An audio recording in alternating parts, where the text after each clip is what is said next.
The day I checked out of Serenity, Sebastian came to pick me up, carrying my favorite chestnut cake in one hand and the divorce papers in the other. Not a flicker of shame crossed his face. Jamie's flying back from overseas, so I skimmed the document. Velvet Wave stays with the husband, every other asset goes to the wife and child. Perfect. Exactly what I wanted. Still, I let my brows pinch in counterfeit hurt. Sebastian, we built Velvet Wave inch by inch. You're really kicking me out this fast. He offered me a pen. You know the company was founded to make Jamie's dream real. So everything except Velvet Wave is yours. I plucked the pen from his fingers and signed before he could change his mind. He blinked, startled that I hadn't cried or screamed. 4 years, and you don't feel a thing? I glanced at the baby in my arms, then smiled up at him. May you and Jamie last forever. Before we go on, subscribe and tell us where you're listening from. The second we left Serenity, Sebastian raced us to City Hall. The instant the clerk stamped our divorce decree, I saw joy on his face that Casey had never managed to coax out of him. He looked down at me. I have to swing by the townhouse later, grab my stuff. Sure, no problem, I answered, gentle and calm. He studied me. You're different. Different how? I tilted my head, smile bright. I thought you'd throw a tantrum, cling to your leg, beg you to stay for the baby's sake. I laughed softly. Go pack. Jamie's flight lands tonight, right? Don't miss it. We reached the townhouse at dusk. Under night's murmured lullaby, the baby had already dozed off. Sebastian stared at the tiny face, lost for a moment. Picked a name yet? I almost laughed at the act. His heart was already idling at the arrival's gate. Ethan. The one in Wholehearted. Sebastian frowned. Ethan. His a Sterling. I kept smiling. Sterling. The papers say the child is mine. I paused. But you'll always be his father. When he's older, if you want to see him, I won't stand in your way. He exhaled, guilt finally surfacing. Thank you, Charlotte. I'll cover child support, every cent. No need. I cut him off cleanly. I can afford him. Go chase your happiness. He glanced at his phone. Okay. Well, goodbye. Yeah. Goodbye. I waved, then shut the door slowly, sweetly. Free at last. The second he was gone, I blacklisted every number he owned, listed all 3 townhouses online, each priced 5% under market. Buyers snapped them up within days. I used the proceeds from 2 to buy a school district townhouse outright, parked the rest in a checking account to earn interest while I waited for my next opening. Then an unfamiliar ringtone. Charlotte? It's Victoria. Why on earth was Victoria calling? I kept my voice level. Speaking. What's up? She sounded frantic. Sebastian's had an accident.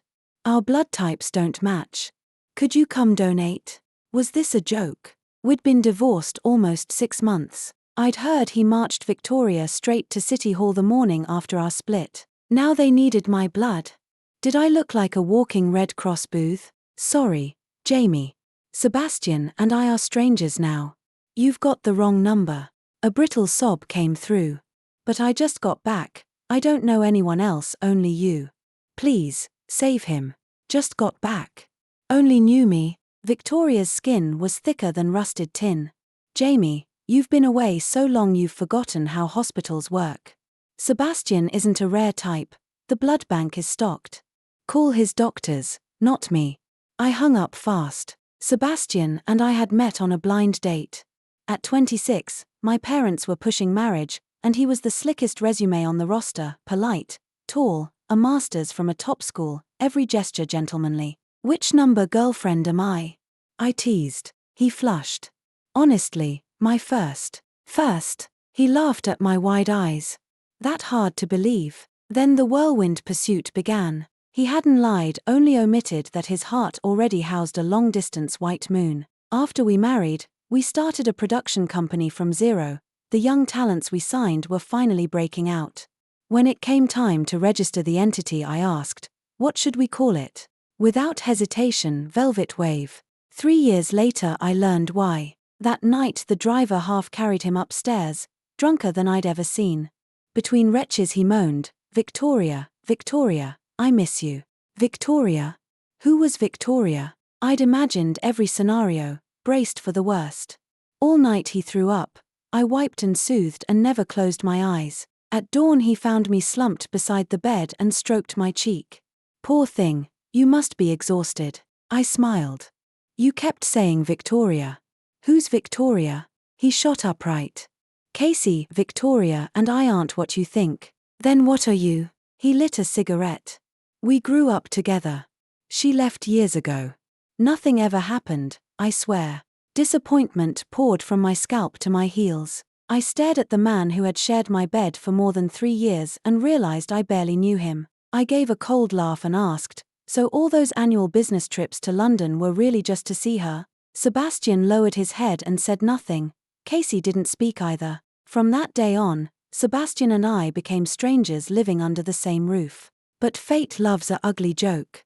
2 months later, a routine medical report showed I was pregnant. For the baby's sake, I considered giving him a second chance. I didn't want my child born without a father. When I was 4 or 5 months along, I took the prenatal paperwork and found him. The moment Sebastian saw it, his eyes lit up.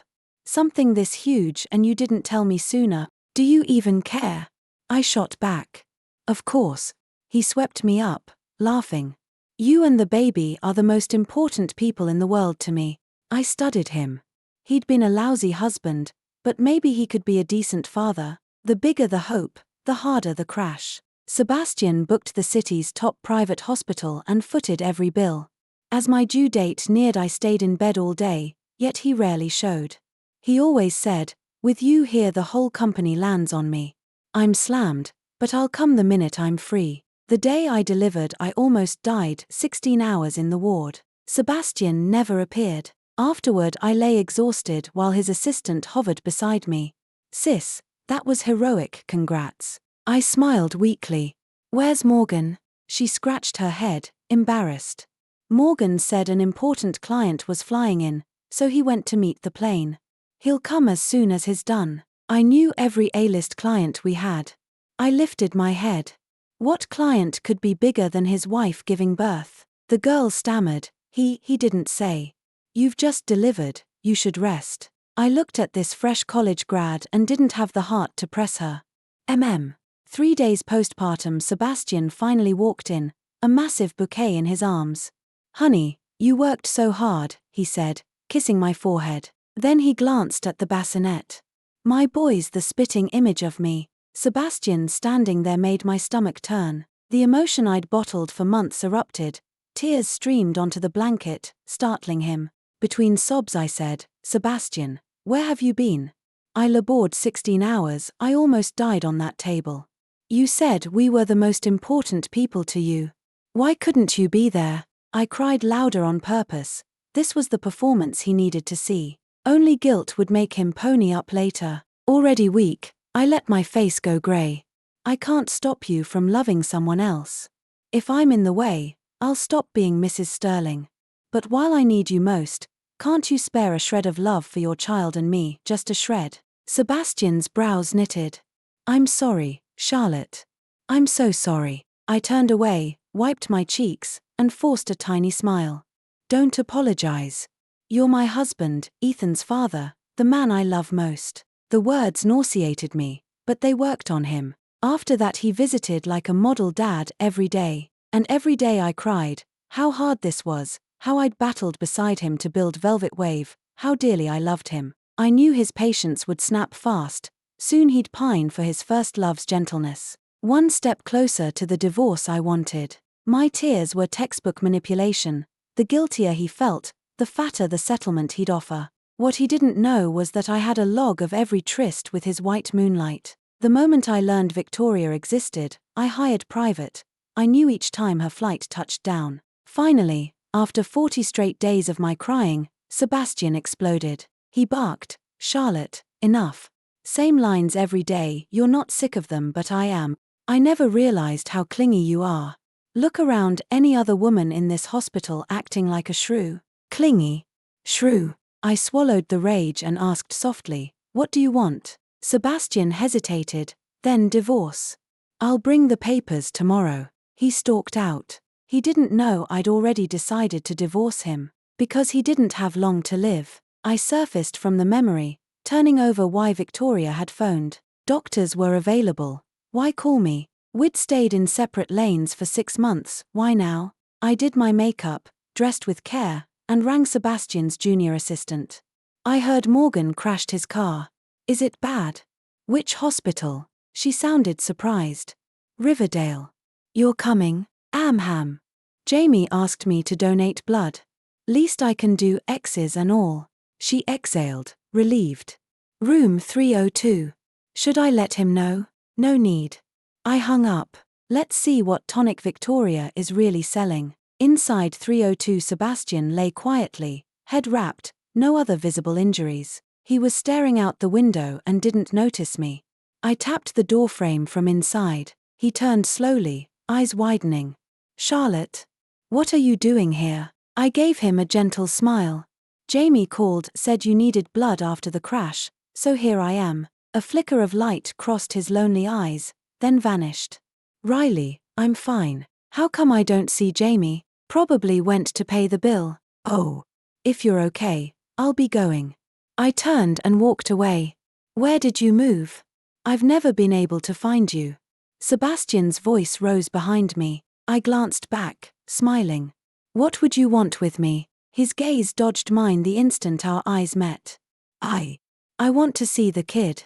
Back then I'd only said he could see Ethan to make him feel guilty and stall the divorce. Now he wants to see him? I didn't answer. I left the ward without looking back. Outside, Victoria was already standing there. God knows how long she'd waited. This was the first time we'd come face to face, and she was even lovelier than in the photos. Her features were delicate, she actually looked a bit like me. No, through Sebastian's eyes, I must look like her. I had zero desire to intersect with her and was about to turn away. But Victoria softly called after me, Charlotte? It really is you. Looking at her fragile, above-the-fray act, I suddenly understood why Sebastian couldn't let her go. When I said nothing, she continued, I really didn't expect you to come. Thank you, Charlotte. I'm a stranger in New York, and I panicked. I hope my call didn't bother you. I couldn't be bothered to play along. Glad you're okay. I'm leaving. But Victoria stepped in front of me in one quick move. Charlotte, there's something I'd like to say, could you spare a few minutes? I'd known she'd summoned me for a reason. What is it? I asked, giving her a bright, fake smile. When Sebastian divorced you, he signed over all the family assets. His company's in trouble now. You know him, he'd never swallow his pride and ask, but could you help? For Velvet Wave's sake, it's the dream you two built together. Her shameless face was almost funny. She coveted my money, the rip-off kind that leaves no bones. Sure, Sebastian had left me the townhouse, the cars, the checking accounts, all he'd kept was Velvet Wave. In his eyes, the company was a golden goose worth far more than mere assets. Back when we were married, we'd split duties. He handled content rights and film marketing, I ran talent management and finance. So he had no idea how much cash it guzzled. Without those liquidity taps, the company would dry up and die. With Velvet Wave ailing, Sebastian could barely keep Victoria in the style she considered basic. Of course she hated that. Watching the humbled Victoria, I answered in the same poor little me tone, so you do know I helped build Velvet Wave? I already left it to you too, what more do you want? Seeing my wronged act, she lowered her voice further. Charlotte, Sebastian gave you the townhouse, the cars, 20 or 30 million in cash. We're not greedy, just 10 million will do, you can keep the rest for you and Ethan. I stared at her, fascinated. How could she say this without a tremor? I sighed. Jamie, when the company was prepping its IPO, the valuation was 300 million. What I got is pocket change. I know you studied musical theatre abroad. Sebastian said Velvet Wave was created to make your performing dream come true, so I bowed out and handed over 4 years of my life's work. From the sound of it, something's gone wrong. Victoria spoke slowly. Running a company burns money everywhere. Even for Sebastian, Ethan's father, you should help. She pulled a slip of paper from her pocket. Here's the checking account number. Just wire it there. She'd even prepared the digits. Whether the money would save Velvet Wave or land in her own purse, She knew better than I. I sighed twice. I really wish I could, but all my funds are tied up in a living trust. I'm cash poor right now. I gave her an apologetic look. I do have 30 or 40,000 on hand. If you need a bridge, I can lend it, no rush to pay back. Victoria's eyes bulged. Charlotte, come on, don't joke. I regarded her gently. I'm not joking. I'm powerless at the moment. You asked me to donate blood and I came running. If I could help, I would. Seeing she'd get no traction, Victoria flipped her face faster than a book page. She sneered, spare me the act. If you don't want to give, just say so. So she couldn't keep her fox tail hidden. I bent down, pulled a business card from my bag. This investor-backed Velvet Wave at startup. Try talking to them. Victoria's eyes flickered as she took it. You're really willing to help? Of course. You don't hate me. Everyone has a right to chase happiness. Sebastian loves you. Letting go was best for all of us, don't you think? I paused. Sebastian looks pale. Get him a full physical, systematic workup. I turned and headed out of the hospital. Outside, I dropped the checking account slip she'd given me into a trash bin, then pulled out an alcohol wipe and cleaned my hands. Victoria actually asked if I hated her. Ridiculous, why bother? After all, her precious Sebastian is a dying man. Who would even want him? Ethan grows bigger every day. With Mom and the night nanny sharing the load, I can finally carve out time to rebuild my career. Lately the artists I used to manage keep venting in our group chat. Charlotte, Velvet Wave is a wreck now. That new girl Victoria, rumor says she studied musical theatre abroad, she can't manage a thing, but the boss hangs on her every word. The company's project budget is tighter than a drum, we're begging for favors just to land one variety slot. Some investor group was sniffing around, but after a few rounds with Victoria they mysteriously vanished. Right. If this keeps up we're ice cold, I've already lost 2 endorsements. I did the math, their 5-year contracts with Velvet Wave expired in a matter of months. Half teasing, half serious, I said, if I start my own agency and take you with me, how about it? You in? In. Absolutely. I've been waiting for this day forever. I dipped my head, smiling. These kids are on the rise, staying at Velvet Wave would stall them. I christened the new shop Sterling One. The moment the last contract expired, all 5 posted farewell selfies. Within minutes the hashtag #VelvetWaveExodus soared to the top of trending. I was in the freshly leased office poring over their new rider templates when an unknown number lit up my phone. I knew exactly who it was. I let it ring twice more before swiping accept. Victoria's voice cracked through. Charlotte, do you have to be this brutal? You won't lift a finger for Sebastian. Fine, but now you're poaching our roster? I countered. Spell it out. Quit the innocent act. That so-called investor you introduced. A plant, right? Demanded founder shares the second they sat down. Did you think I was born yesterday? She sprayed profanity like a broken fire hydrant. And now you got our talent. I swear I don't know what Sebastian ever saw in you. I answered coolly, Jamie. Maybe Sebastian forgot to mention I handpicked every one of those kids and raised them line by line. You know how short this industry's shelf life is. Velvet Wave's books look grim from where I sit. My calm only amped her volume, because Sebastian handed you every dime in the divorce. I chuckled. He traded it all for true love, so romantic, abandoning wife and child. He earned every consequence. We're done here. If there's anything left to say, it won't be to you. I hung up. Counting the weeks, I wondered how Sebastian felt. Clearly Victoria had ignored my warning, no medical report appointment on his calendar. The next time I saw him was at a streamer's annual development slate reveal. Victoria, arm hooked through his, swept into the hall, a neat baby bump under her silk dress. Sebastian lifted a hand to wave, she yanked it back down. I studied Sebastian, pale as printer paper, lips tinged blue. He still walked upright, but he looked like a scarecrow gutted by crows. During the coffee break I cornered him. Have you had a physical? You look wiped. He blinked, confused. That's why you came over? Yeah. Don't let Velvet Wave kill you, guard your health. He searched my face. Just overworked. You, and the kid, you good? Yeah, you. Victoria cut in from behind. Oh, unfinished feelings? Victoria, don't, Sebastian muttered. Charlotte and I are ancient history. His tone dragged me back to the night he swore, Victoria and I are nothing. I glanced at her belly, then smiled. Spend more time on your husband. Noticing my stare, Victoria lifted her chin. My child will grow up happy, unlike some kids stuck in broken homes. Before the sentence landed, Sebastian tugged her sleeve. Enough. Pity flickered through me. Ignore his stage II lung cancer much longer and your baby meets dad only in photographs. Who's the tragic one now? I turned away and returned to my seat. Half a year earlier we'd taken the company physical together, Velvet Wave's annual perk, no exceptions. That visit flagged my pregnancy. Sebastian, juggling a launch, asked me to fetch his results. The medical report stated bluntly, large thoracic shadow, mid-stage lung cancer, immediate follow-up required. His phone dead, I hunted the building clutching those papers.